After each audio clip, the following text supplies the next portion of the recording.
文化部影视甲流行音乐产业局公布113年度第24届金视奖入围名单。今年金视奖总共有52件业者，243件作品报名，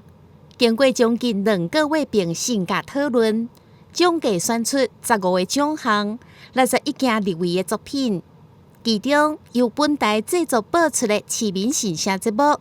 入围节目类的公共论坛节目奖，以及个人类的主持人奖。市民形象，大家来听。大家好，我是陈碧纯，欢迎再次收看市民形象节目。咱台南市今年上届重要的大代志，就是台南400。所以国际性的大型活动，2024台湾灯会，都特别的甲咱的台南400来做结合。市民形象节目是以台湾灯会结合台南400、大台南观光城准会，甲台南市列名交通地角第18站为主题进行探讨，邀请文化局长谢世渊、教育局长陈新辉、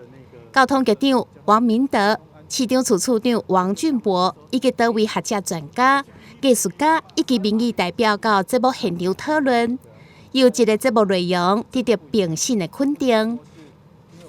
市民新闻节目从民国95年直播到现在，已经18年的时间。那18年来，我们始终坚持以理性、客观的立场来讨论台南市的公共政策。我们相信真理越辩越明，未来也希望秉持这样的信念，继续来扮演媒体监督的角色。金视奖奖励目的是要鼓励有线电视系统业者制播由一个地方性节目，为地方民众提供多元的服务。今年金视奖大好是第24届，嘛正呼应有线电视系统业者转年无收24点钟播送节目陪伴收视后的用心。113年度金视奖颁奖典礼